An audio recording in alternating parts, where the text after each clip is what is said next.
It's 5:55 र मलाई गाडीले उतारिदिएको छ फाइनली विराट चोकमा। कति टाइम लाग्यो लगभग 4:45मा भनेपछि 4:45तिर गाडी चलेको थियो धरानबाट। अनि अलिकति केही बेर रोकियो इटरीमा र ठ्याक्कै कति टाइम भन्दाखेरि 1 घन्टा 15 मिनट जस्तो टाइम लाग्यो धरानबाट यहाँ आउन। अनि विराट चोक आइपुग्दा त रात परिहाल्यो नि।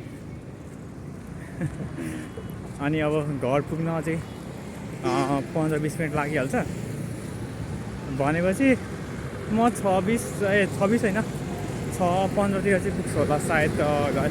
6:10-15 अलिकति म त्यस्तै हो। अब हिँड्नुपर्छ, सुई हिँड्नुपर्छ नि त, दायाँ बायाँ नहेरिकन, कतै नहेरिकन होइन। अनि रमाइलो छ अहिले, सबै प्रायः सटरहरू बन्द भइसकेछन्, बेलुका भएर होला होइन।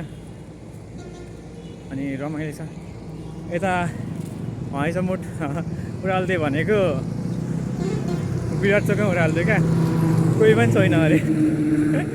के गर्नु अब भनेपछि आउनै पर्यो, आज रात पर्यो, के गर्नु। ठ्याक्कै 10:42 घरबाट हिँडेको थिएँ, किन हतारै फेरि ढिलो हुन्छ। अब 12 बजीसम्म त धरान पुग्नुपर्छ। अनि हतार भएर पनि कहाँ अनि आइपुग्नको लागि धरान ठ्याक्कै 11:50मा पुगेको थियो होला होइन। अनि 11:50मा पुगेको थियो। अनि त्यहाँबाट टेम्पो चढ्यो अरे, माथि पहाड माथि छ, टुप्पो माथि छ क्याम्पस, त्यहाँ पुग्यो अरे, दिनुपर्छ। ठिक छ, आज 350 रुपियाँ त्यसमै गयो। टेम्पोलाई पनि 150 रुपियाँ दिनु पऱ्यो। फर्स्ट टाइम टेम्पो चढेर पैसा दिएको। टेम्पो चढेको धेरै अगाडि, पैसा त अगाडि नै दिएँ मैले, अगाडि पनि दिएको थिएँ होइन। तर बाध्य चाहिँ पऱ्यो क्या आज चाहिँ टेम्पो चढ्ने। अब भोलि चाहिँ अलिक छिटै जानुपर्छ होला सायद। हुन त भोलि सायद बाइकबाट हुन्छ कि भनेको। केटाहरूले अब बाइक ल्याउने कि नल्याउने आफ्नो बाइक छैन। अब रोड क्रस गर्ने बेला आयो मेरो, अब घर जाने बेला आयो।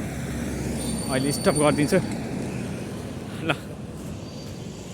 अलराइट।